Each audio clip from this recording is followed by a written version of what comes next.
మొదటి నుంచి 8 వచనాల వరకు మనం చదువుకున్నాం. ఈ కీర్తనలన్నీ కూడా దావీదు తన వ్యక్తిగత జీవితంలో తాను అనుభవించి రాస్తున్నటువంటి కీర్తనలు. మనందరికీ తెలుసు దావీదు తను చాలా దేవుణ్ణి వ్యక్తిగతంగా ఎరగడము, దేవుడు దావీదును వ్యక్తిగతంగా ఎరగడము, ఈ రెండు కూడా జరుగుతాయి. నేను చెప్పిన మాట కాదు, దేవుడే దావీదు గురించి ఇచ్చినటువంటి సాక్ష్యం మనము అపోస్తలుల కార్యం 13:22లో మనం చూస్తాం. అతడు నా ఇష్టానుసారుడైన వ్యక్తి, నా ఉద్దేశములన్నీ అతని ద్వారా సఫలమవును అని అన్నాడు. పడిపోయిన దావీదు గుడాలను నేను మరలా కడతానన్నాడు. గత వారంలో నేను చెప్పాను, సాక్షాత్తు యేసుప్రభు వారే దావీదు వేరెత్తాడు. నేను దావీదు వేరు చిగురును అని ప్రకటన 22:16 చెప్పాడు. ఇక్కడ కూడా దావీదు అబీమెలెకు ఎదుట నుండి తోలివేయబడినప్పుడు పిచ్చివాని వల్ల ప్రవర్తించాడు ఆయన. కారణం మనందరికీ తెలుసు, సౌలు ఎదురు నుండి పారిపోయి అక్కడికి వెళ్ళాడు. సో సౌలుకు వేలు, దావీదుకు 10,000 అని ఫిలిష్తీయులను చంపినవాడు ఇతడే కదా అని గుర్తుపడితే వెంటనే అక్కడే తప్పిస్తారు. వెర్రివాని వల్ల ప్రవర్తించి మీద ఉండించుకొని పిచ్చిగా ప్రవర్తిస్తే ఈ పిచ్చివాడు నా దగ్గరికి ఎంత తెచ్చారు, తీసుకుపోండి అక్కడ అంటే వెళ్ళిపోయాడు అక్కడి నుంచి. అక్కడ 34వ కీర్తన ఆరంభంలో రాయబడ్డ దావీదు అబీమెలెకు ఎదుట వెర్రివాని వలె ప్రవర్తించి అతని చేత తోలివేయబడిన తర్వాత రచించిన కీర్తనలు రాయబడ్డాయి. సో దావీదు దేవుడిని వ్యక్తిగతంగా ఎరిగినటువంటి వాడు. అనుభూతి మనము 34వ కీర్తన అంటే చాలా ప్రాముఖ్యమైనటువంటి విషయాలు చాలా ఉంటాయి మనకు, కానీ అవన్నీ కూడా నేను చెప్పట్లేదు. 34వ కీర్తన 7వ వచనం అంటే యెహోవా యందు భయభక్తులు గల వారి చుట్టూ ఆయన దూత కావలి వారిని రక్షించును. The angel of the Lord encamps around those who fear him and delivers them అని ఆంగ్లంలో ఉంది. 8వ వచనంలో చూస్తే అక్కడ ఏమో రాయబడింది, O taste and see that the Lord is good. Jehovah ఉత్తముడని రుచి చూచి తెలుసుకోనండి, ఆయన ఆశ్రయించిన నరుడు ధన్యుడు. Happy are those who take refuge in him అని ఆంగ్లంలో ఉన్నది. 10వ వచనంలో ఇంకా కొంచెం ముందుకు వెళ్తే, young lions may lack and suffer for hunger but those who seek the lord shall not lakh anything. సింహం పిల్లలు లేవి గలవై ఆకలి కొను, యెహోవాను ఆశ్రయించు వారికి ఏమేలు. సో అవన్నీ కూడా నేను చెప్పట్లేదు ఈరోజు దినం. కానీ కొత్త సంవత్సరంలో యేసుక్రీస్తు వైపు చూచుట. 34వ కీర్తన 5వ వచనం మనం చదువుదాం. వారు ఆయన తట్టు చూడగా వారికి వెలుగు కలిగెను, వారి ముఖములు ఎన్నడూ లజ్జింపకపోవచ్చు. చూడండి, ఇక్కడ మనకు 5వ వచనానికి అంటే ముందుగా 4వ వచనంలో అక్కడ ప్రభు వేరెత్తుతాడు. ఆయన నేను యెహోవా యొక్క విచారణ చేయగా, యెహోవా అనే మాట అక్కడ లార్డ్ అనే మాట రాయబడ్డది. సో ఇక్కడ కూడా వారు ప్రభు తట్టు చూడగా అంటే మనం అనుకుంటున్నాం ఇక్కడ వారు యేసు వైపు చూడగా అని అనుకోవాలి. ఈ నూతన సంవత్సరంలో విశ్వాసముల కర్తయు దాన్ని కొనసాగించువాడునైన యేసు వైపు చూచుచు ఓపికతో మన ఎదుట ఉంచబడినటువంటి పందెంలో మనం పరిగెత్తాలి. ఎందుకంటే ఆయన తన ఎదుట ఉంచబడిన ఆనందం కొరకై అవమానం నిర్లక్ష్యపెట్టి ఏం చేశాడు, తన ఎదుట ఉన్నటువంటి ఆనందం కొరకై పరిగెత్తాడు. అవన్నీ కూడా పక్కకు పెట్టేశాడు. ఈ సంవత్సరం మేము బైబిల్ కళాశాలలో ఉన్నప్పుడు కొన్ని సామెతలు చెప్పేవాళ్ళు.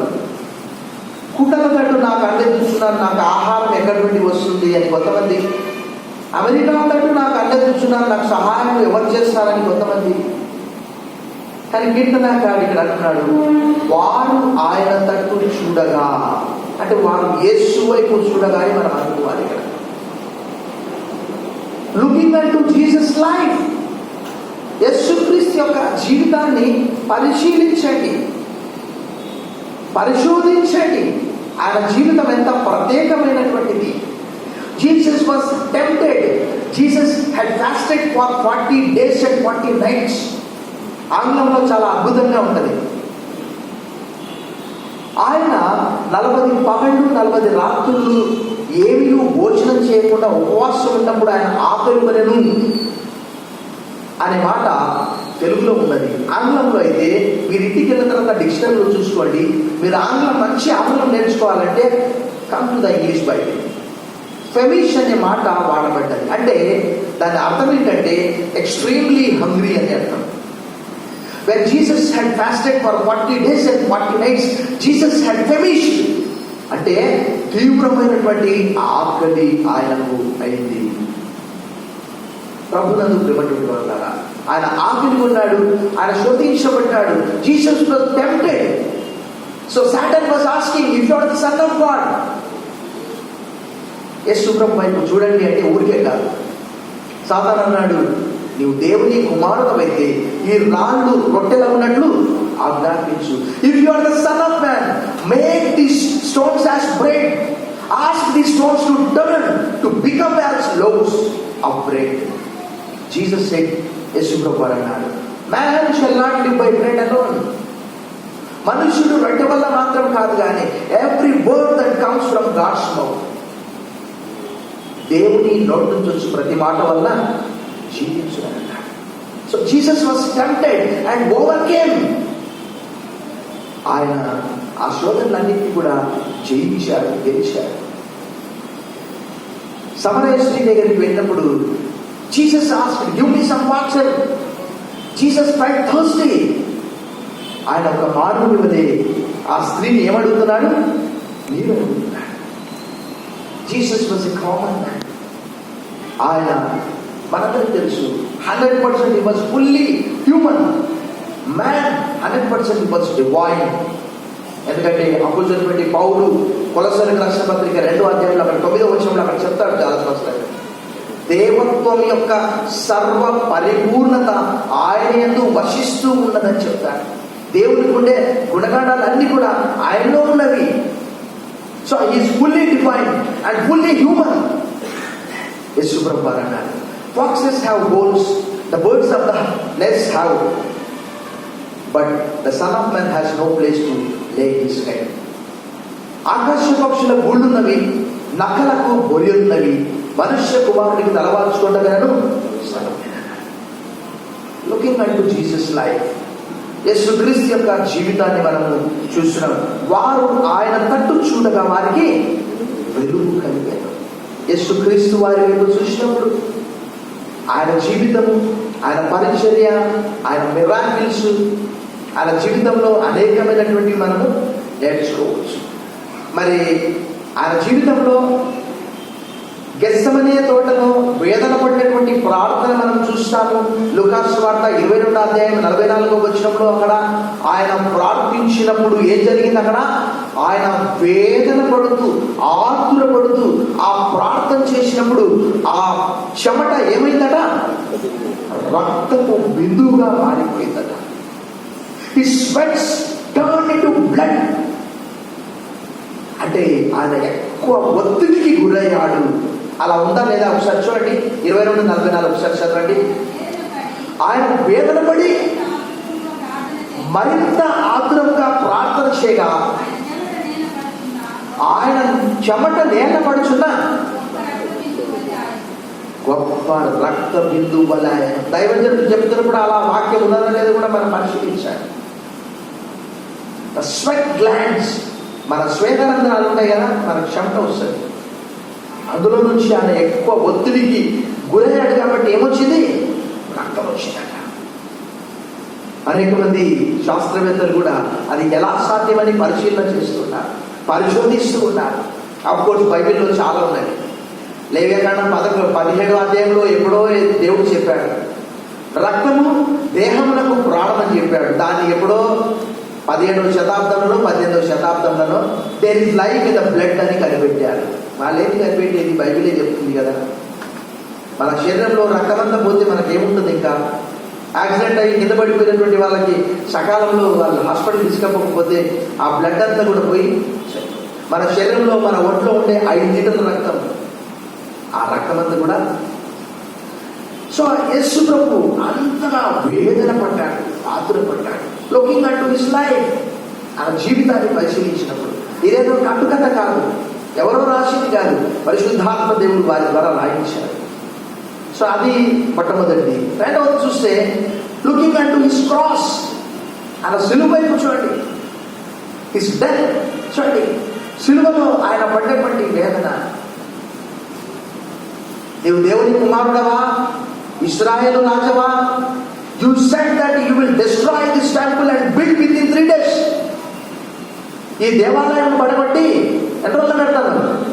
3 రోజులు పెడతాను కదా, నేను దిగురా, కిందికి దిగిరా అని వాళ్ళు ఎంత అవమానపరుస్తూ ఉన్నారు. 3 సిలువ వేశారు. కుడివైపు ఒకరిని, ఎడవైపు ఒకరిని, మధ్యలో యేసును పాలించాడు. Looking at his cross, looking at his death. ఆయన సిలువ వైపు చూడండి. ఆయన చూడండి, ఆయన సృష్టికర్త అయ్యేది కూడా నిస్సహాయ స్థితిలో ఆయన అంటున్నాడు 22వ కీర్తన మొదటి వచనం ప్రకారం, my Lord why have you forsaken me, ఏలీ ఏలీ లామా సబక్తాని. నా దేవా నన్ను ఎలా. ఇక్కడ అన్నిటికంటే ముందుగా చూస్తే వారు ఆయన తట్టు చూడగా, అంటే దేవుని వాక్యంలో రాయబడ్డ ఒకే ఒక మాట ఏంటంటే, ప్రభువునందు ప్రేమటువంటి వల్ల ఇక్కడ క్రీస్తుని ఎందుకు తీసుకొని రావాలి మనం అంటే, మోషే అన్నాడు, ప్రభా ఒక్కసారి నేను నిన్ను చూస్తాను అంటే, యూ కెనాట్ సీ మీ, నన్ను నువ్వు చూడలేవు మోషే, ఏ నరుడు కూడా నన్ను చూసి బ్రతకలేదు అని అన్నాడు దేవుడు. నిర్గమకాండం 33:20 అలా ఉందో లేదో ఒకసారి చదవండి. నిర్గమకాండం 33:20 ఒకసారి చదవండి. నా మహిమ నిన్ను దాటి మరియు ఆయన నీవు నా ముఖమును చూడజాలవు, నీవు నా ముఖమును చూడజాలవు, ఏ నరుడును నన్ను చూచి బ్రతకడనేను. ఎవరు బ్రతకలేరు ఆయన చూసి. దేవుణ్ణి ఏ మానవుడు ఇంతవరకు చూడలేదు. కానీ ఇక్కడ యేసుక్రీస్తు వారు మనకు ఎందుకు వస్తున్నారంటే, దేవుడు ఎలా ఉంటాడో యేసుక్రీస్తు వారి మనకు చూపించారు. యోహాను సువార్త 1వ అధ్యాయము 18వ వచనంలో యేసుక్రీస్తు వారు చెప్పినటువంటి ఆ మాటను మనం చదువుదాం. యోహాను సువార్త 1వ అధ్యాయం 18వ వచనం, ఎవడును ఎప్పుడైనా దేవుని చూడలేదు, తండ్రి రొమ్మున ఉన్న అద్వితీయ కుమారుడే ఆయన మహిమను బయలుపరిచాడు. ఒకసారి చప్పట్లు పెట్టి మనం దేవుని బయలుపరుస్తాం. ఎవరు కూడా దేవుని యాక్సెస్ కాలేరు. You cannot access God, I cannot access God, even Moses could not. ఎందుకంటే ఒక్కసారి మనం ఆలోచన చేద్దాం. కొంతమంది ఈ దినాల్లో ఏదో రకరకాలుగా చెప్తూ ఉన్నారు, సూర్యుడి వైపు చూడాలని చెప్తున్నారు. సూర్యుడి వైపు చూడడం వల్ల ఏం జరుగుతుంది? మన కను దృష్టి తగ్గిపోతుంది. అంటే పూర్తిగా మనం అదే పనిగా ఆ సూర్యుడిని చూస్తే ఏం జరుగుతుంది? కంప్లీట్ బ్లైండ్నెస్ వచ్చేస్తుంది. అలాంటిది మనము కోటి సూర్యుల కాంతి, ఆ దేవుణ్ణి చూడగలిగే శక్తి మనకు ఎక్కడిది? ప్రభువునందు ప్రేమతోటి మాట్లాడారా, ఆయన సిలువలో చనిపోయే సమయంలో ఆ సూర్యునికి సిగ్గు కలిగింది. ఏమైపోయింది? అంతా చీకటి అయిపోయింది. ఆ సూర్యుడు, ఆ చంద్రుడు, సమస్తం కూడా పెద్ద భూకంపం కలిగింది. ఎందుకంటే సృష్టికర్త ఆయన. In the beginning God created heavens and the earth. When God created everything, God said let there be light, and there was light, and God's sight was very good. దేవుడు వెలుగు కమ్మని పలకగా వెలుగు, ఆయన వెలుగు మంచిదైనట్టు దేవుడు చూశాడు. సో ఆ సూర్యుడు ఆయన చూసి తల తెంచుకుంటున్నాడు, ఆయన చూసి సిగ్గుపడుతున్నాడు. సృష్టికర్త ఆయన. చీకటి అయిపోయింది. శతాధిపతి సైతం అక్కడ చూసి ఆశ్చర్యపోయి నిజంగా ఆయన దేవుని కుమారుడని తలంచాడు. అక్కడటువంటి వారందరూ అపహాస్యం చేస్తున్నారు. ఆయనకు దాహమైందంటే ఏమిస్తున్నారు? చిలకనిస్తున్నారు. తలపై ముళ్ళ కిరీటం పెడుతూ ఉన్నారు. వీటి పైన కొరడాలతో కొడుతూ ఉన్నారు. చేతుల్లో మేకులు కొడుతూ ఉన్నారు. కాళ్ళకు మేకులు కొడుతూ ఉన్నారు. అయినప్పటికీ ఆయన అన్నాడు, father forgive them for what they are doing, they do not know. తండ్రి మీరేం చేయించున్నారో మీరు ఎదురు కనుక వీరిని క్షమించుకున్నాడు. సెలవులో ఆయన ఓడిపోయాడా? మరణం ద్వారా ఆయన ఓడిపోయినట్లా? బైబిల్లో కొన్నిసార్లు ప్రభునందు ప్రేమటువంటి వాళ్ళారా, మీరు ఇంటికి వెళ్ళిన తర్వాత డైరీలో రాసి పెట్టుకోండి. ఎందుకంటే నిన్ను బట్టి దినమెల్లా మేము వధింపబడిన వారము. యేసుక్రీస్తు వారు వధింపబడ్డారు, కానీ వధింపబడినటువంటి గొర్రె పిల్ల విజయాన్ని సాధించాడు. చప్పట్లు కొట్టి మనం దేవుని మహిమపరుస్తాం. Because Jesus has conquered the whole world. Yesu ప్రభు వారు ప్రపంచాన్ని జయించాడు. దేవుని వాక్యంలో రాయబడ్డ మాట నేను చెప్తున్నాను, నా సొంత మాటలు కాదు. One who is in you greater than one who is in the world. మీలో ఉన్నవాడు లోకంలో ఉన్నవాడి కంటే గొప్పవాడని యోహాను రాసిన మొదటి పత్రిక 4:4 రాయబడ్డది. లోకమును జయించిన విజయం మన విశ్వాసమే. యోహాను రాసిన మొదటి పత్రిక 5:4. గొప్ప భక్తుడు బిల్లీ గ్రామ్ గారు పుస్తకం రాస్తాడు. ఆ పుస్తకం చదువుతున్నాడు. ఏమంటే we trust in God అని వాళ్ళ కరెన్సీ మీద ముద్రిస్తారు, కానీ వారి హృదయాల్లో దేవుడు ఉండడు. వారి కరెన్సీ పైన we trust in God అని రాస్తారు, కానీ వారి హృదయాల్లో దేవుడు ఉండడు. ప్రభుత్వం మనం విశ్వసించే దేవుడు అమెరికా దేశంలో ఉన్న మిసైల్స్ కంటే శక్తివంతమైనటువంటి దేవుడు. ఆ మిసైల్స్ కొన్నిసార్లు ఫెయిల్ అయిపోతాయి, ఆ మిసైల్స్ కొన్నిసార్లు గురితగిపోతాయి, కానీ యేసు ప్రభు వారు చెప్పినటువంటి మాట యోహాను సువార్త 4వ అధ్యాయంలో చెప్పినటువంటి ఒక అద్భుతమైనటువంటి మాటను మనము చదువుతాం. యోహాను సువార్త 4వ అధ్యాయంలో ఆయన తండ్రి పని పైన వచ్చాడు కాబట్టి ఆయన చెప్పినటువంటి ఆ మాట 4 అక్కడ రాయబడినటువంటి మాట చూడండి. యేసు ప్రభు చెప్పినటువంటి మాట,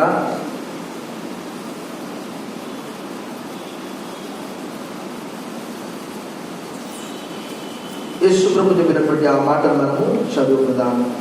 యోహాను సువార్త 4వ అధ్యాయము 34వ వచనం. యేసు వారిని చూచి, నన్ను పంపిన వారి చిత్తము నెరవేర్చుటయు ఆయన పని తుదముట్టించుటయు నాకు. జీసస్ మిషన్ నేను చెప్పాను ఇందాక, మిసైల్స్ అన్న పేరు కావచ్చు, కానీ ఆయన తల ఎంత ఉంచబడినటువంటి ఆనందం కొరకై అవమానము నిర్లక్ష్య పెట్టి, అవమానము పక్కకు తోసేసి దేవుని కుడిపార్శ్వమున ఆసీనుడయ్యను. దేవుని వాక్యంలో చాలా ఉన్నాయి. ఏంటి అని అంటే, పాత నిబంధన గ్రంథానికి కొత్త నిబంధన గ్రంథానికి మనం ఎలా కనెక్ట్ చేస్తామంటే, యెషయా గ్రంథం 45:22లో దేవుడు అన్నాడు, భూదిగంతము నివాసులారా నా వైపు చూసి రక్షణ పొందండి, నేనే దేవుడు. మరి ఏ దేవుడు? నూతన నిబంధన గ్రంథంలో అపోస్తలుడైన పౌలు ఫిలిప్పీయులకు రాసిన పత్రిక 2వ అధ్యాయం అక్కడ 8-10 వచనాల్లో చెప్తారు, యేసు నామములో ప్రతి మోకాలు, ఎవ్రీ నీ షల్ బౌ, ఎవ్రీ టంగ్ షల్ కన్ఫెస్, ప్రతి మోకాలు ఆయన నామములో ఉండాలి. అది భూమి మీద ఉన్నది కానీ, భూమి క్రింద కానీ, ఆకాశం కానీ, ఎక్కడైనా పర్వాలేదు. ఎవ్రీ టంగ్, ప్రతి నాలుక యేసు ప్రభు అని ఒప్పుకోవాలని రాయబడ్డాయి. So looking at his cross, looking at his death, చాలా ఉన్నాయి. ఇంకా కీర్తనల గ్రంథంలో, రోమాపత్రిక 8వ అధ్యాయంలో ఇందాక చెప్పినటువంటి మాటలు అన్ని కూడా రాయబడ్డాయి. ఒకసారి మనం రోమాపత్రిక 8వ అధ్యాయం తీసాం. రోమాపత్రిక 8వ అధ్యాయంలో అక్కడ రాయబడినటువంటి మాట 36-37 వచనాలు మనం చదువుకుందాం. ఇందును గురించి రాయబడ్డది ఏమనగా, నిన్ను బట్టి దినమెల్లా మేము వధింపబడ్డ వారము, వధకు సిద్ధమైన గొర్రెలమని మేము ఎంచబడ్డ వారం, ఆయనను మనల్ని ప్రేమించిన వారి ద్వారా మనం వీటన్నిటిలో అత్యధిక విజయము. చప్పట్లు కొట్టి మనం దేవుని బయపరచాం. ఎలా సాధ్యం ఇది? బోధకుడి ఇక్కడి నుంచి ఏదో మెస్పరైజ్ చేయడం కాదు, మ్యాజిక్ చేయడం కాదు, ఆయనను మనల్ని ప్రేమించిన వారి ద్వారా మనం వీటన్నిటిలో అత్యధిక విజయము. ఇంకా చాలా చోట్ల ఉంటుంది. ప్రభుత్వంతో ప్రేమించారా, ఆయన జీవితాన్ని చూడండి, ఆయన మరణాన్ని చూడండి, ఆయన శిలువ వైపు చూడండి, ఆయన పునరుద్ధానాన్ని చూడండి.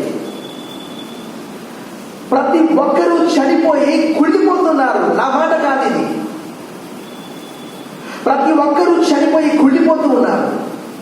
దేవుని వాక్యం వాక్యంలో రాయబడిన డైలీ మెడిటేషన్ చేస్తే నాకు దేవుడు అనేకమైనటువంటి విషయాలు బయలుపరుస్తున్నాడు. ఒకసారి అపోస్తలుల కార్యం 13వ అధ్యాయం, నేను కొన్నిసార్లు ఆదివారం చెప్పే మాటలన్నీ కూడా సంఘారాధనలు కూడా చెప్తూ ఉంటాను. అపోస్తలుల కార్యములు 13వ అధ్యాయము, అపోస్తలుల కార్యములు 13వ అధ్యాయంలో చాలా అద్భుతమైనటువంటి మాట రాయబడింది. 13వ అధ్యాయము 36-37. దావీదు దేవుని సంకల్పం చొప్పున తన తరం వారికి సేవ చేసి నిద్రించి తన పితరులకు చేర్చబడి కుళ్ళిపోయాను, కానీ దేవుడు లేపినవాడు. చదివినప్పుడు నాకు ఆశ్చర్యం అనిపించింది. అంటే నా ఎక్స్పీరియన్స్ నేను చెప్తున్నాను. ఆంగ్లంలో కరప్షన్ అనే మాట వాడబడింది. అంటే మనం కరప్షన్ అంటే అవినీతి అనుకుంటాం, కానీ ఇక్కడ ఆంగ్ల తర్జుమాలో కరప్షన్ అనే మాట వాడబడింది. ప్రతి ఒక్కరూ చనిపోయి గుడిపోతున్నారు. కానీ రాయబడ్డ మాట ఏంటి? మీరు అనలైజ్ చేసుకోండి ఆ మాట. ఎవరికైనా సువార్త చెప్పాలంటే ఈ మాట గుర్తుపెట్టుకోండి. దేవుడు లేపిన వాడు, బిగ్గరగా చెప్పండి, చూసారా? ఎందుకంటే ఇప్పుడైతే నిద్రించిన వారిలో, లేపబడినటువంటి వారిలో క్రీస్తు ప్రథమ ఫలముగా ఉన్నాడని అప్పచెప్పటి పౌలు కొరింథీయులకు రాసిన మొదటి పత్రిక 15వ అధ్యాయం 20వ వచనంలో అక్కడ తెలియజేస్తున్నాడు. చనిపోయి సమాధి చేయబడి తిరిగి లేపబడినటువంటి వారిలో క్రీస్తే మొట్టమొదటి వ్యక్తి అని భక్తుడు అక్కడ తెలియజేస్తూ ఉన్నాడు. కొరింథీయులకు రాసిన మొదటి పత్రిక 15వ అధ్యాయం 20వ వచనం. ఇప్పుడైతే నిద్రించిన వారిలో ప్రథమ ఫలముగా క్రీస్తు మృతుల్లో నుండి లేపబడి ఉన్నాడు. అందరూ చనిపోతున్నారు, కుళ్ళిపోతున్నారు. ఎంత మంచి పెట్టెలో పెట్టినా నెమ్మదిగా ఒక 3-4 మాసాల తర్వాత పెట్టె తీసి చూడండి ఏ విధంగా ఉందో. చూడండి, ఎప్పుడైనా చూసారా? భయం అనిపిస్తుంది కదా. మొత్తం నెమ్మదిగా ఆ శరీరం అంతా కూడా చీకిపోయి ఆ ఎముకలన్నీ బయటికి వస్తున్నాయి. మహా అంటే 6 నెలలు ఉంటుంది మంచి పెట్టెలు పెట్టి. కానీ యేసు ప్రభువు వారు 3 days and 3 nights Jesus was in the tome. ఎందుకంటే దేవుని వాక్యంలో ప్రవచనం రాయబడి ఉన్నది. ఏంటి? ఇందాక మనం అపోస్తలుల కార్యములు 13, 36, 37, 38 చదివాము. 35వ వచనంలో ఏమని రాయబడిందంటే, వేరొక కీర్తన యందు నీ పరిశుద్ధుని కుళ్ళు పట్టనీయవు. మరలా కుళ్ళు అనే మాట వాడబడ్డది. చదవండి అక్కడ 13వ అధ్యాయం 35వ వచనం. 13:35. కాబట్టి వేరొక కీర్తన యందు నీ పరిశుద్ధుని కుళ్ళు పట్టనీయవని. చూసారా? మళ్ళీ ఈ మాట వాడబడ్డదంటే ఒకసారి మనం అర్థం చేసుకోవాలి.